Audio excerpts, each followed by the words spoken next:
Right bulletin లో breaking news చూస్తున్నాం. Nalgonda BRS పార్టీకి హైకోర్టులో చుక్కెదురైంది. పార్టీ కార్యాలయాన్ని 15 రోజుల్లో కూలగొట్టాలని హైకోర్టు ఆదేశించింది. పార్టీ ఆఫీస్ ను రెగ్యులర్ చేసే విధంగా మున్సిపల్ శాఖ అధికారులకు ఆదేశాలు ఇవ్వాలని పార్టీ నేతలు హైకోర్టులో పిటిషన్ వేశారు. ఈ క్రమంలోనే ఆఫీస్ నిర్మాణం పూర్తయిన తర్వాత ఏ రకంగా అనుమతిస్తారని హైకోర్టు ప్రశ్నించింది. నిర్మాణం చేపట్టక ముందు అనుమతి తీసుకోవాలని, కట్టిన తరువాత ఎలా అనుమతి తీసుకుంటారని ప్రశ్నించింది కోర్టు. 15 రోజుల్లో ఆఫీస్ కూల్చేయాలని, ₹1,00,000 నష్టపరిహారం కూడా చెల్లించాలని ఆదేశించింది.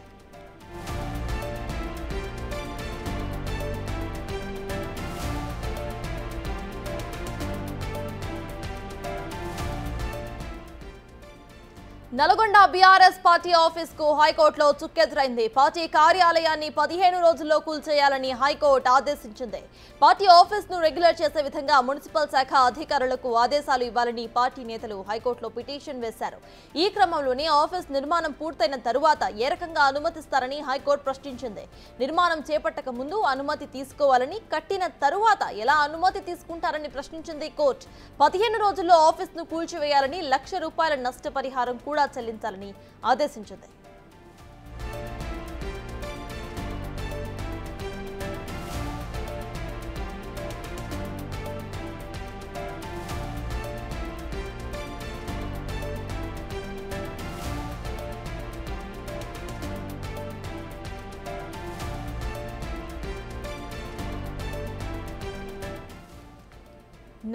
నల్గొండ బీఆర్ఎస్ పార్టీకి హైకోర్టులో చుక్కెదురైంది. పార్టీ కార్యాలయాన్ని 15 రోజుల్లో కూల్చేయాలని హైకోర్టు ఆదేశించింది. పార్టీ ఆఫీస్ ను రెగ్యులర్ చేసే విధంగా మున్సిపల్ శాఖ అధికారులకు ఆదేశాలు ఇవ్వాలని పార్టీ నేతలు హైకోర్టులో పిటిషన్ వేశారు.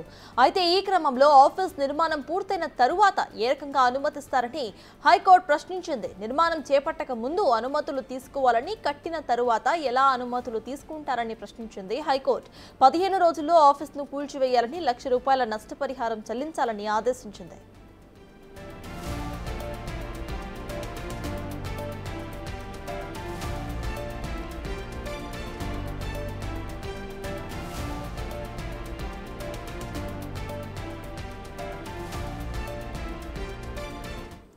బీఆర్ఎస్ పార్టీకి హైకోర్టులో చుక్కెదురైంది. ఇదే విషయంపై పూర్తి డీటెయిల్స్ మా ప్రతినిధి రాణా అందిస్తారు. రాణా, చెప్పండి, ప్రెసెంట్ అసలు కోర్టు ఏం చెప్పింది?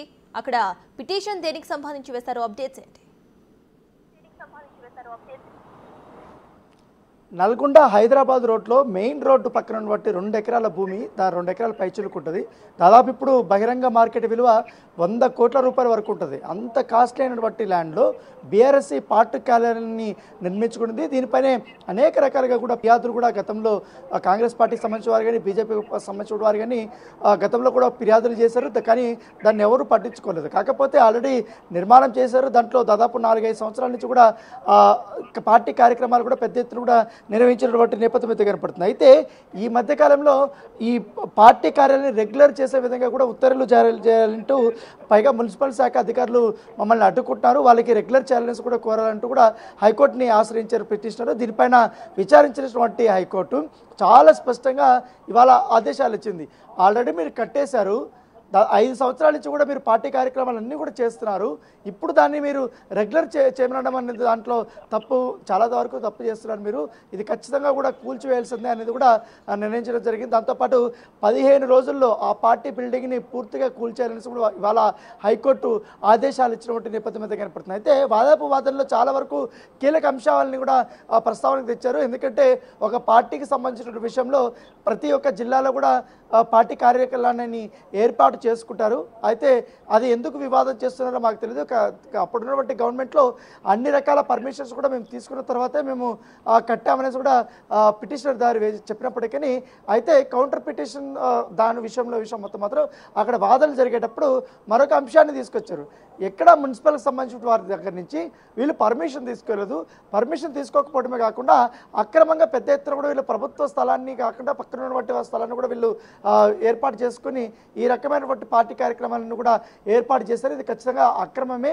ఎందుకంటే పర్మిషన్ లేదు కాబట్టి దీన్ని ఖచ్చితంగా కూల్చేయాలి, లేకపోతే ఆదేశాలు ఇవ్వండి, వారికి వేరే ప్లేస్లో కావాలంటే పార్టీ కార్యాలయాన్ని ఏర్పాటు చేసుకోమని చెప్పి వాళ్ళు కోర్టు జస్టిస్ కూడా చెప్పినటువంటి నేపథ్యం ఏర్పడుతుంది. సో ఇరుపక్క పక్షాల వాదనలు విన్న తర్వాత మొత్తం చూసుకున్న తర్వాత మీకు పర్మిషన్ ఉందని అడిగినప్పుడు దీని మున్సిపాలిటీ నుంచి కూడా మాకు పర్మిషన్ లేదని చెప్పడం. సో వెంటనే మరోమారు ఆలోచించకుండా జస్టిస్ ఇవాళ పార్టీ కార్యాలయాన్ని 15 రోజుల లోపల కూడా నోటీసులు ఇచ్చి మరి దాన్ని కూల్చామని కూడా ఇవాళ ఆర్డర్ ఇవ్వడం జరిగింది.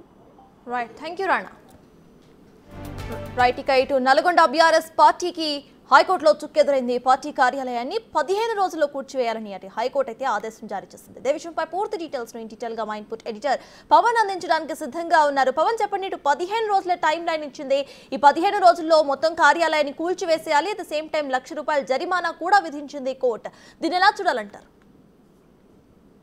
బీఆర్ఎస్ పార్టీకి చంపదెబ్బ లాంటి తీర్పుని ఈరోజు తెలంగాణ హైకోర్టు ఇచ్చిందనే చెప్పాలి. వాస్తవానికి 2018లోనే అక్కడ నల్గొండ నుంచి హైదరాబాద్ వచ్చే రోడ్లో ఉన్న 2 ఎకరాల భూమిలో భారీ భవనాన్ని నిర్మించడానికి బీఆర్ఎస్ పార్టీ తలపెట్టింది. రెండోసారి అధికారంలోకి వచ్చాక అన్ని జిల్లాలలో కూడా పార్టీ కార్యాలయాల నిర్మాణానికి అటు బీఆర్ఎస్ పార్టీ సిద్ధపడింది. దానిలో భాగంగానే అక్కడ పార్టీ కార్యాలయ నిర్మాణాన్ని చేపట్టింది. అయితే ఎటువంటి భవనాన్ని నిర్మించాలన్నా ఖచ్చితంగా ముందస్తుగా మున్సిపల్ శాఖ అనుమతులు తీసుకోవాలి. కానీ అధికారంలో ఉన్న పార్టీ కావడంతో ఎటువంటి అనుమతులు లేకుండా దాదాపుగా 2 ఎకరాల స్థలంలో భారీ భవనాన్ని నిర్మించింది. అసలు అనుమతులు ఉన్నాయా లేవా అని చూడాల్సిన అధికారులు కూడా అక్కడికి వెళ్ళిన పరిస్థితి లేదు.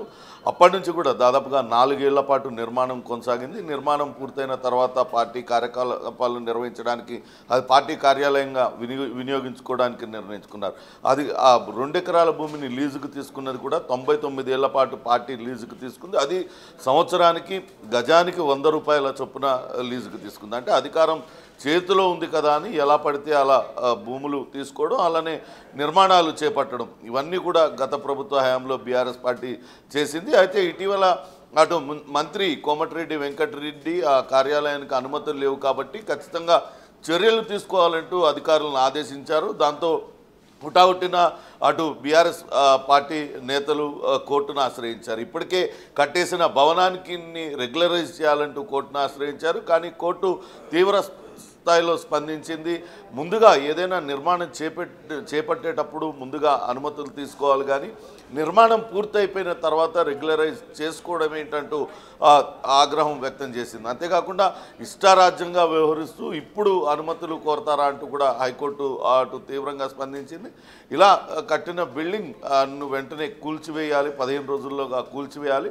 ఆ కూల్చివేతలకు అయ్యే ఖర్చు కూడా అటు బీఆర్ఎస్ పార్టీనే అటు భరించాలంటూ అటు హైకోర్టు తీర్పునిచ్చింది. అయితే దీనిపైన అటు తిరిగి బీఆర్ఎస్ పార్టీ నేతలు అటు డివిజన్ బెంచ్కి వెళ్ళే ఆలోచనలో ఉన్నట్టుగా తెలుస్తుంది. కానీ వాస్తవానికి అటు బయట మాత్రం పెద్ద ఎత్తున చర్చ జరుగుతుంది. ఇప్పటికే బీఆర్ఎస్ పార్టీ ఏ రకంగా అధికారం అండతో చెలరేగిపోయింది, ఏ రకంగా అక్రమాలకు పాల్పడింది, అవన్నీ కూడా ఒక్కొక్కటిగా బయటపడుతున్న తరుణంలో ఇంతటి భారీ భవంతిని ఎటువంటి అనుమతులు లేకుండా కేవలం అధికారం చేతిలో ఉందన్న నెపంతో ఈ రకంగా కట్టేశారు.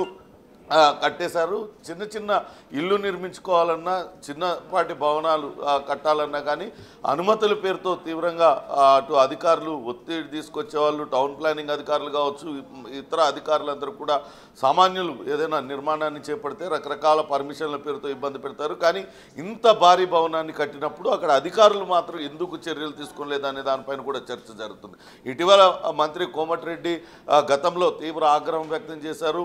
ఖచ్చితంగా అధికారులు ఎవరైతే గత ప్రభుత్వ పాలనలో నిర్లక్ష్యంగా వ్యవహరించారో వాళ్ళపైన కూడా చర్యలు తీసుకుంటామంటూ ఆదేశించిన నేపథ్యంలోనే హుటాహుటిన అధికారులు ఆ భవనానికి సంబంధించిన కూల్చివేతకు సంబంధించిన నోటీసులు ఇవ్వడం, వెంటనే దానిపైన బీఆర్ఎస్ నేతలు హైకోర్టును ఆశ్రయించడం. హైకోర్టు ఈరోజు సంచలన తీర్పు అయితే వెలువరించింది. 15 రోజుల లోపల దీన్ని కూల్చివేయాలంటూ ఆదేశాలు జారీ చేసింది. కేవలం అధికారం ఉందనే ఇష్టారాజ్యంగా వ్యవహరించాననే అభిప్రాయాన్ని కూడా కోర్టు వెలిబుచ్చిన పరిస్థితి అయితే ఉంది. సర్తాజ్, అయితే పవన్, ఇటు చూస్తే ఇటువంటి భవనాలు ఇంకా రాష్ట్రంలో ఎక్కడెక్కడ కట్టారో పర్మిషన్స్ లేకుండా అనే వాటి మీద కూడా కోర్టు సీరియస్ అయ్యే అవకాశం ఉందనుకోవచ్చా? అంటే వాటికి సంబంధించి కూడా ఇప్పుడు కూపీలాగే ఛాన్స్ ఉంది అనుకోవచ్చా మనం? ఖచ్చితంగా ఇప్పటికే కాంగ్రెస్ నాయకులు అనేక రకాల ఆరోపణలు చేస్తున్నారు. ప్రతి నియోజకవర్గంలో కూడా అటు ఎమ్మెల్యే క్యాంపు కార్యాలయాలు కట్టడంతో పాటు జిల్లా హెడ్ క్వార్టర్లో ఆ జిల్లాకు బీఆర్ఎస్ పార్టీకి అటు భూమి కేటాయించుకోవడం, ఆ భూమిలో భారీ భవంతులు నిర్మించడం, అటు భూమి కేటాయింపుల పైన కూడా ఇప్పటికే కాంగ్రెస్ పార్టీ తీవ్ర స్థాయిలో అటు ఆగ్రహం వ్యక్తం చేస్తుంది. ఆ గతంలో కరీంనగర్లో కావచ్చు, ఇతర జిల్లాలలో భూముల కేటాయింపుకు సంబంధించి కూడా పెద్ద ఎత్తున నిరసనలు కూడా వ్యక్తం చేశారు కాంగ్రెస్ శ్రేణులు. అవే భూముల్లో పేదలకు ఇళ్ల పట్టాలు ఇవ్వచ్చు, లేకుంటే డబుల్ బెడ్రూములు కట్టివ్వచ్చు. కానీ పార్టీ కార్యాలయాల పేరుతో జిల్లా కేంద్రంలో ఉన్న ఖరీదైన భూములను అటు పార్టీ పేరుతో లీజు పేరుతో అన్యాక్రాంతం చేసుకుంటున్నారు బీఆర్ఎస్ నేతలు అంటూ గతంలోనే పెద్ద ఎత్తున ఆరోపణలు వచ్చిన నేపథ్యంలో ఖచ్చితంగా ఇప్పుడు నిర్మించిన భవనాలన్నిటికీ సరైన అనుమతులు ఉన్నాయా లేవా, అనుమతులు లేకుండా నిర్మించిన భవనాలు ఎన్ని, అనుమతులు తీసుకొని నిర్మించిన భవనాలు ఎన్ని, ఎమ్మెల్యే క్యాంపు కార్యాలయాలు నిర్మించారు, వాటికి అసలు అనుమతులు సక్రమంగా తీసుకున్నారా, ఎటువంటి డివియేషన్స్ ఉన్నాయి, వీటిలన్నిటిపైన కూడా ఇప్పుడు ప్రస్తుతం అయితే చర్చ జరుగుతుంది. వాటిలన్నిటి వివరాలు కూడా వెలికి తీయాలి. అనుమతులు లేకుండా నిర్మించిన భవనాలకు ఇప్పుడు నల్గొండ పార్టీ కార్యాలయానికి పట్టిన గతే భవిష్యత్తులో పట్టాలనేది పడుతుందంటూ కాంగ్రెస్ నేతలు అయితే చెప్తూ వస్తున్నారు. ఖచ్చితంగా అటు గత ప్రభుత్వ పాలకులు ఏ రకంగా అటు అనుమతులు తీసుకోకుండా అధికారం అండతో చెలరేగిపోయారనేది ఇది కేవలం ఒక చిన్న ఉదాహరణ మాత్రమే. అటు పార్టీ కార్యాలయాలకు కూడా అధికారులు అసలు అంత పెద్ద అక్రమ నిర్మాణాలు జరుగుతున్నా కనీసం కన్నెత్తి చూడకపోవడం, అంటే అధికారుల్ని ఏ రకంగా వాళ్ళు భయభ్రాంతులకు గురి చేశారనేది కూడా తెలుస్తుంది. దీని నేపథ్యంలోనే ఖచ్చితంగా రాష్ట్రంలోని అన్ని జిల్లాల పార్టీ కార్యాలయాలకు అనుమతులు ఉన్నాయా లేవా అనేది బయట పెట్టాలంటూ డిమాండ్ కూడా వినపడుతుంది. సర్తాజ్, అయితే ప్రెసెంట్ కోర్టు ఇచ్చిన ఈ తీర్పుతో ఇటు బీఆర్ఎస్ 15 రోజుల్లో కూల్చివేత కార్యక్రమం చేపడుతుందని మనం అనుకోవచ్చా పవన్, లేకపోతే ఇంకేమైనా వాళ్ళు వేరే స్ట్రాటజీస్ ప్లే చేసే అవకాశం? హైకోర్టు చాలా స్పష్టమైన ఆదేశాలు మున్సిపల్ శాఖ అధికారులకు ఇచ్చింది. అనుమతులు లేకుండా భవనాన్ని కట్టిన తర్వాత ఆ భవనాన్ని రెగ్యులరైజ్ చేయమంటాం ఏంటంటూ తీవ్ర ఆగ్రహం వ్యక్తం చేసింది.